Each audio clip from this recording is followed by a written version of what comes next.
डूब मरो गुजरो। गुंजल के साथ नहीं तेरे बिल्ला के साथ वो गुजर हिजड़े हैं, वो नामर्द हैं। भगवान से बिल्ला जी आप भी तानाशाह बन गए हो, अब आप जन सेवक नहीं हो। आप जिस तरह से लोगों को जेलों में डलवा रहे हो उससे आप कोटा को नष्ट कर रहे हो। आप आज क्या हालत है कोटा की?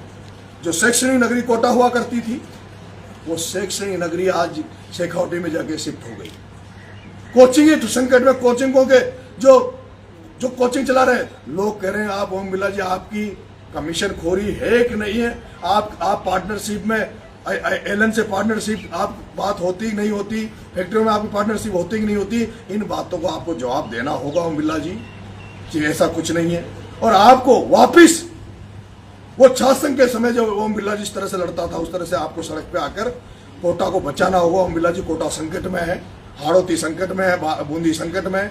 और ओम बिरला जी अगर आपको बचना होगा तो सबसे बड़ा दुश्मन आपका वो है दत्ता, राजीव दत्ता आपका सबसे बड़ा दुश्मन है।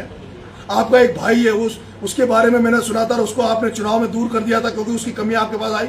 हो सकता है आपके पास कोई जाने वाला व्यक्ति ये नहीं कहे कि दत्ता क्या कर रहा है। हो सकता है आपको, मुझे नहीं पता ओम बिरला जी, मैं आपसे मिला नहीं, चुनाव में आपके खिलाफ था इसलिए मेरी भावनाएं हो सकता है आप तक नहीं पहुंचे, लेकिन मेरी भावना ओम बिरला जी आपके खिलाफ नहीं है। मेरी भावना किसी के खिलाफ नहीं है। मेरी भावना, मैं तो भ्रष्टाचार अतिताइयों के खिलाफ हूं। मैं आपसे आग्रह करूंगा बिरला जी कि आप एक तो इस दत्ता को अपने पद से हटा दो। और ये जो दत्ता ये सोच रहा नहीं मैं एमएलए बन जाऊंगा बूंदी से, दत्ता तू तो क्या वही नहीं बन सकता। और मैं वो गुजर भाइयों से कहूंगा, बूंदी के गुजर भाइयों से, कोटा के गुजर भाइयों से, अरे डूब मरो,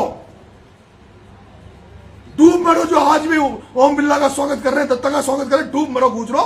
एक तरफ लिखा जाता था वीर गुजर, वीर गुजर जो हिजड़े, वो जो गुंजल के साथ नहीं तेरे बिरला के साथ थे वो गुजर हिजड़े हैं, वो वीर नहीं है, वो नामर्द हैं, वो अपने देवनारायण भगवान की औलादे नहीं है, वो देवनारायण भगवान की औलादे नहीं है। उनसे अभी भी कहता हूं सचेत हो जाओ, जाग जाओ, जाग जाओ, सचेत हो जाओ। एक मीणा का छोरा, मीणा परिवार में पैदा हुआ जिसने खून पायलट साहब के लिए खून दिया, जिसने गुंजल साहब के लिए इसलिए दिया क्योंकि गुजर मीणाओं को एक करता हूं मैं, तो गुजर मीणाओं के लिए लड़ाई लड़ रहा हूं। और पता चलता है कि कुछ गुजर साथी जो ओम बिरला जी के दत्ता के साथ हैं। मेरे पास बिरला जी मेरा आग्रह है, हाथ जोड़ के इस दत्ता को हटा दो, ऐसे लोगों को दूर करो। क्योंकि आप लोकसभा स्पीकर हो, आपके पास लोग जाते नहीं होंगे, कोटा के लोग आपको बताते नहीं होंगे। आपके आसपास के इस जंजाल को दूर कर दो, नहीं आपकी राजनीति को ये लोग खत्म कर देंगे। बहुत बहुत धन्यवाद, बहुत बहुत आभार। सभी को फिर निमंत्रण दे रहा हूं, कोटा में 28 तारीख को यात्रा हमारी कोटा शहर में जाएगी। जो भी नेतागण, जो भी लोग, उस दिन सब लोगों से मेरा आग्रह बाहर से आने वालों को कि आप उसी दिन 28 तारीख को पधारना। और आज शाम को हम 7 बजे खड़कड़ा पहुंच रहे हैं, खड़कड़ा पहुंच रहे चूरू से। चूरू यहाँ से अंतिम बॉर्डर पे है।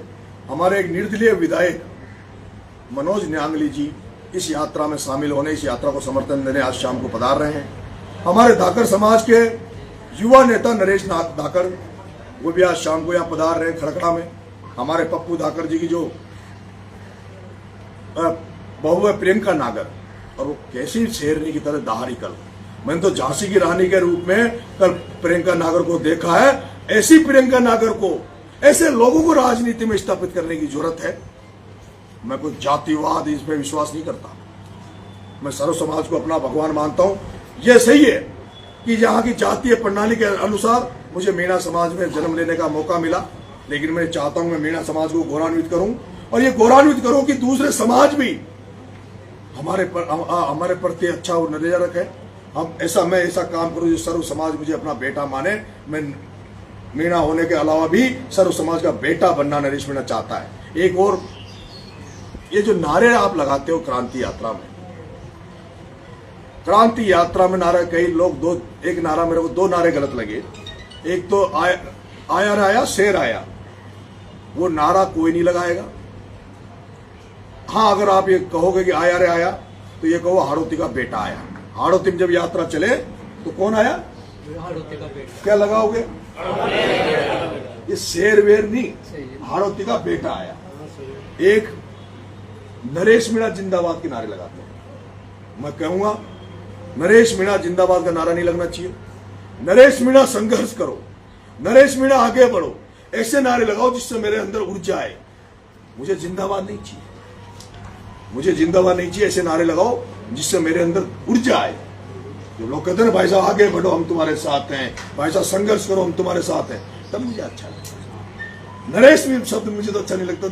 भाई साहब कहते हैं ना, जब भाई साहब का जो अपनापन दिखता है, भाई का जो अपनापन दिखता है, नरेश भाई, नरेश भाई, नरेश भाई साहब, नरेश बेटा, इन शब्दों में जो लगाव है वो बहुत ही अलग है। और मैं भावनाओं से, इमोशन से जनसेवा करता हूं। और एक बात मैं कहना चाहूंगा आपको कर्नल साहब के बारे में।